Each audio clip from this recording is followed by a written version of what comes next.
In a previous video, I mentioned that I have a new form of transport, and this is it. It is actually, if some of you might be familiar with Paranormal X, Mark Smith, he bought one a couple of weeks ago. I have one now, so let's have a look around and see what I actually bought. It actually feels like a very big car for what it is.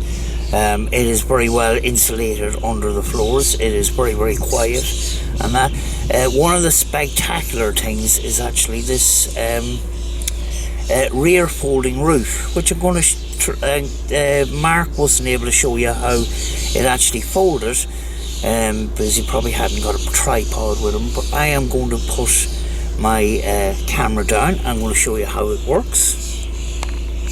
Actually, my first mod was that sticker.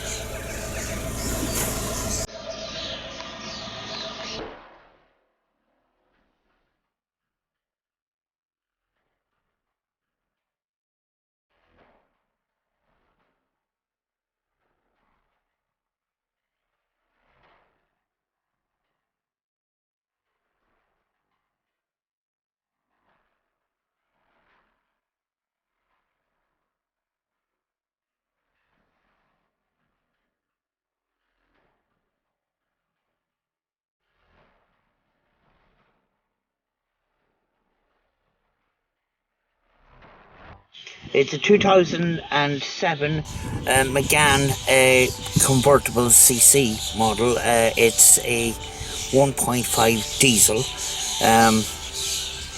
and I got it pretty cheap actually, and I needed to replace my current mode of transport because it had too many things wrong with it to go through another MOT. So the one thing that you noticed there on when the roof was folding down, that one of the wheels, the spare wheel is on, is actually what happened there was the previous owner drove it with a flat tire and broke the alloy, so I have to try and find a replacement alloy, which may or may not be too hard.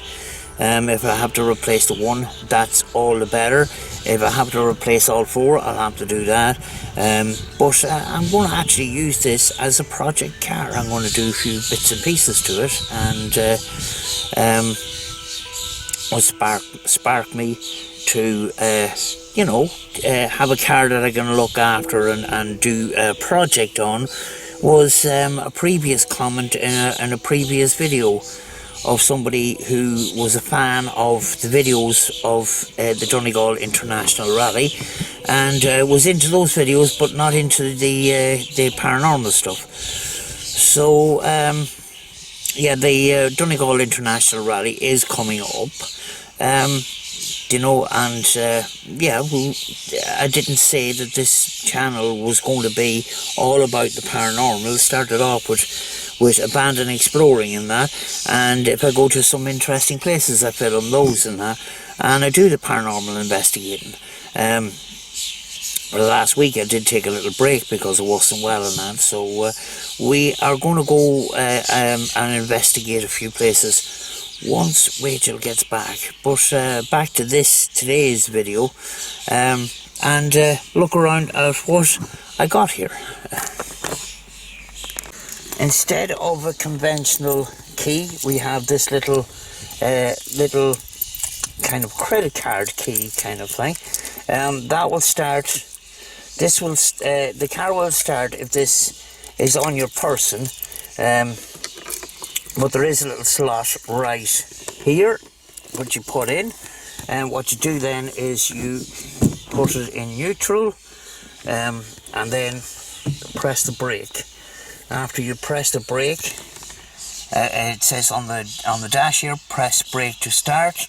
You press your start button, the steering wheel unlocks, and there we go.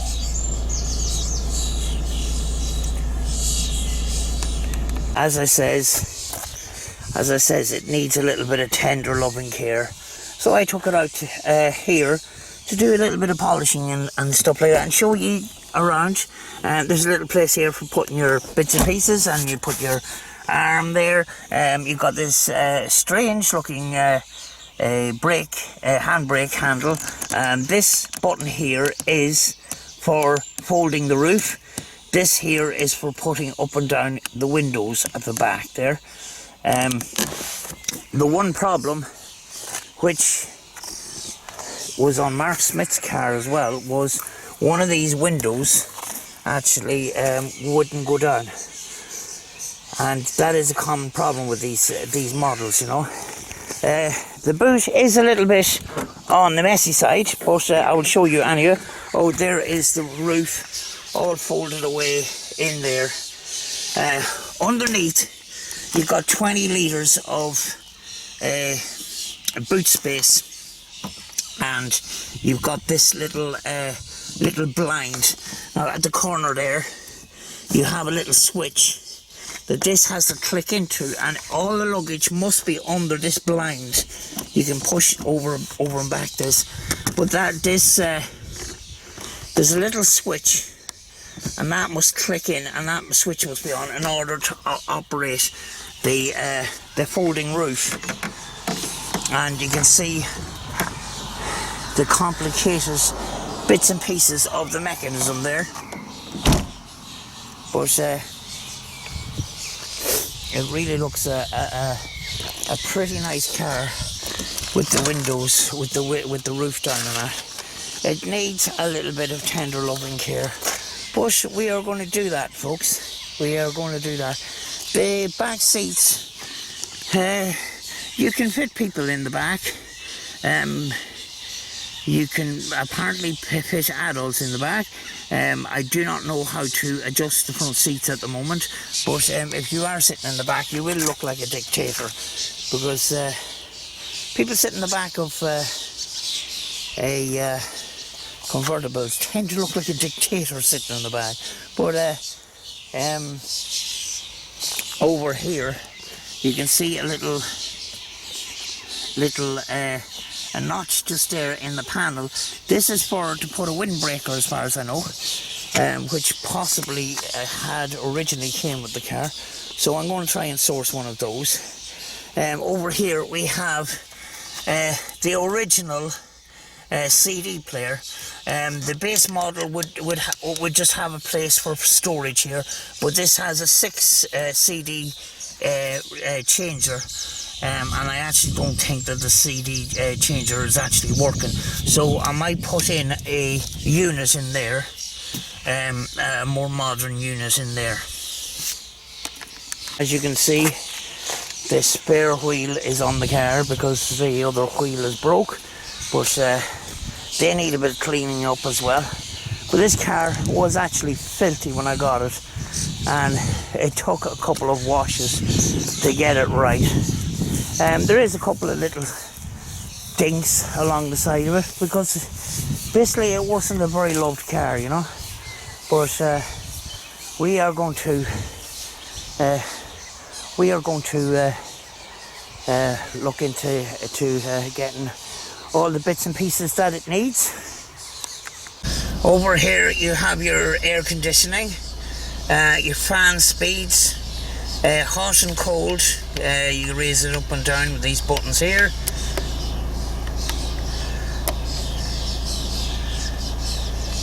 And you've got this indicator here for the fan speed. You can see the fan, and the fan is pretty quiet at half speed, but there you go.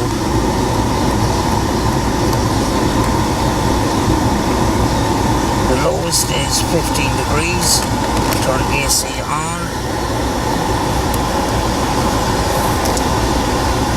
and there you have it. It also has a 6-speed gearbox, and also cruise control. I don't know what these buttons are for. If anybody has one of these in the comments, you can tell me what those are for. This is the cruise control here. Possibly this is to reset the cruise control. I am not quite sure. But yeah, and over here we have the adjustable for adjusting the mirrors, and this is actually for folding in the mirror, when the car is on. It only folds in this side. I don't know if it is meant to fold in the other side as well, but yeah,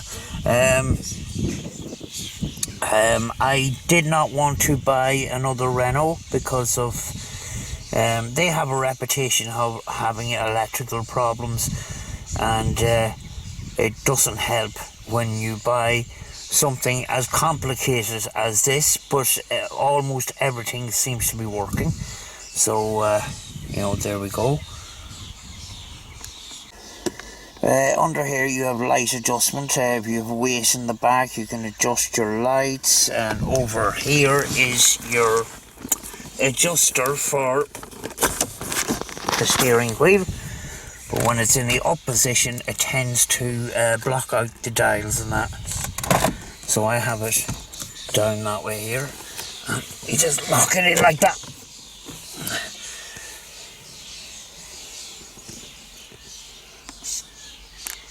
I've seen in other models of Renault the quality of finish isn't very good. I cannot say the same for this. This feels pretty nice and spongy, pretty nice. This, however, does feel a bit on the plasticky side, along with this center console feels a little bit cheap plastic, but all the other finishes seem to be pretty good, you know. They're your silver door handles and all the rest of it. The handles are a little bit wore. The paint does tend to wear on these, but it does feel a pretty solid car throughout, you know. Yeah, I've had another Renault which the whole dashboard did feel very, very cheap. The only bit that does feel a bit cheap is this plastic center console itself, you know. With the roof up, you have a glass roof, and you've got this little this little blind which hooks into that little corner there. I'm not going to bother putting that up, but this is it with the roof up.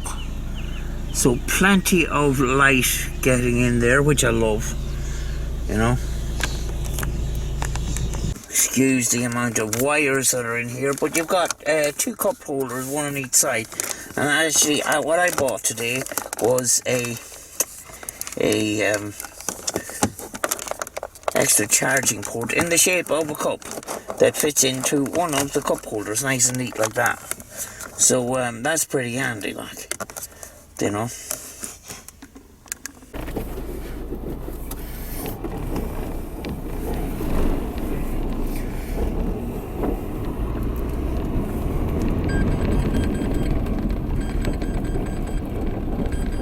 I don't know what that is.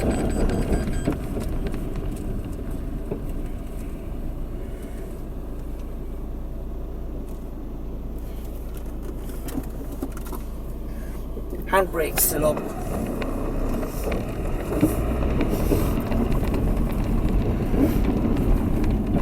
There's even a beeping noise for that.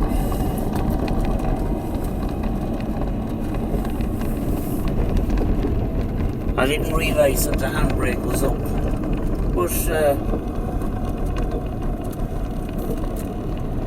we're here along the side of the beach here, and wanted to talk a little bit about the handling here. The steering wheel, the steering feels very responsive.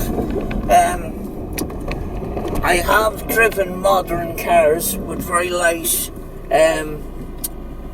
steering, and to me it feels too light, but on this it has got a little bit of weight to it and more of a sporty feel, although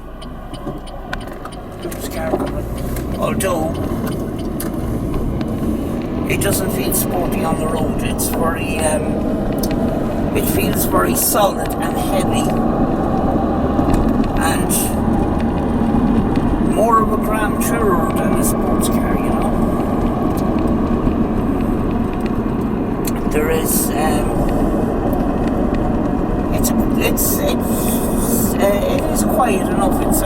cabin. There's a little bit of noise at the back end, but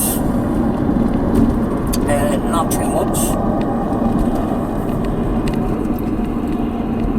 There is a couple of bits and pieces to be done on this car, possibly some bushings and stuff, and I'm hoping I would get silicone bushings for any replacements. If I have to put new bushings in, I'll put silicone ones in. But as you can see from the camera, nice and airy with the roof up and the glass roof and that. This is the newest car that I have ever owned, actually. The last newer car that I bought was a 2005, and it was the Renault Clio, which had a total respray, which is in very, very good condition, but feels very, very low quality in comparison to this. So, you know, this does feel, when you're driving it, does feel like luxury, you know. Having said that, I'm not used to modern cars. All this technology is actually new to me because I've been driving older cars. But the roof is up now because the weather is not so good. It's been very cloudy and it's starting to rain, so, and it is a little bit colder today. But I'm taking these corners. It's a windy road and it corners beautifully. As it says, the steering is very, very responsive. Just enough weight in the steering wheel to be comfortable with, you know. I just do not like an overly light steering. You don't feel the responses on the road. The newer Megane CC has an electronic power steering. I'm not 100% sure about this one, so don't quote me on it. And they say the electronic power steering is very good for feeling the road, you know. You get some of these power steerings that feel disengaging of the road and that, and when you feel that you're connected with the road, you can be more cautious in bad weather, like ice and snow and frost, and you can feel the wheels if they're slipping away and stuff like that. And some of these modern cars that have very light, unresponsive steering wheels, you don't feel a lot of these slips or the gradient of the road. You don't feel the road surface. But this is just the way I like it, you know. The 1.5 diesel engine that's in this car feels very quiet and very responsive, actually.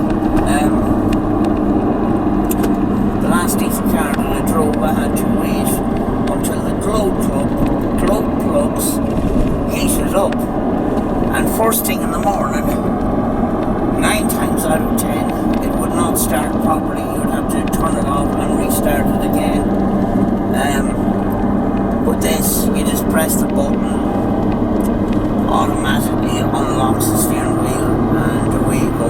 I've had no problems on cold starts. Again, this is a more modern engine than I'm used to. But cornering is very good. It holds the road absolutely brilliantly. But as it says, it doesn't feel like a sports car. It feels like a tour, you know. And because it's got a 6-speed gearbox, you get more, good economy. You can get good miles per gallon, especially with the diesel engine. It boasts, it says it's around 50 miles to the gallon. On the computer here it says 55 at the moment, 55 miles to the gallon, but I have had it up to 59 miles to the gallon, so pretty good economy in this engine, you know. Obviously what I'm going to do is I'm going to send it in as soon as possible to get a full service on it, get new oil and things like that. You should always change your oil every so often. It helps to prolong the life of an engine, and it prevents wear and tear. There's a bicycle, a man on a bicycle who takes a use the flipping road. We always get this on a Sunday. Yeah, he's in the middle of the road, he's holding up traffic.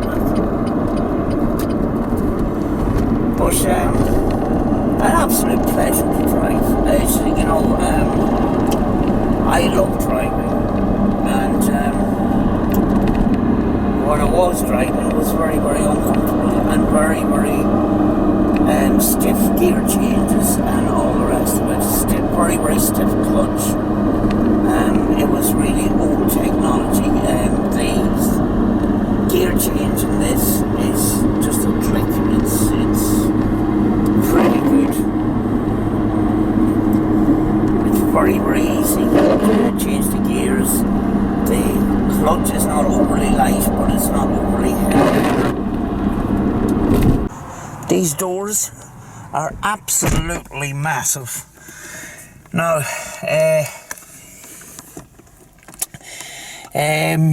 one thing I didn't cover was flexibility. When you have a standard car and it is converted to a cabriolet, very often it is got extra stiffening in it. This has. When you drive with the top down, you do see a slight flicker through the rear view mirror of the back end, slightly twitching like that. But it is actually a foot longer than the standard car, and because of the extra stiffening, it does feel a really solid car, you know. The slight downside to the slight little flexing, if you want to call it that, is that the windows and the pillars tend to squeak a little bit, but it's not overly bad. It's not overly bad, you know. But on the side of the car here is the word Carman.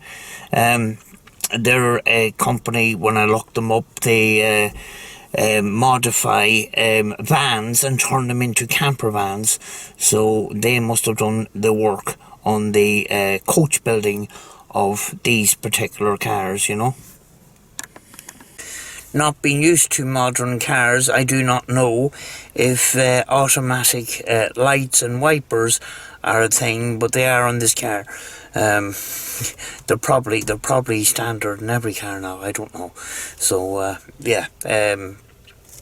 And I noticed not on the full headlights, but on the dim lights, you got those you know, those more modern bulbs where the light is more whiter.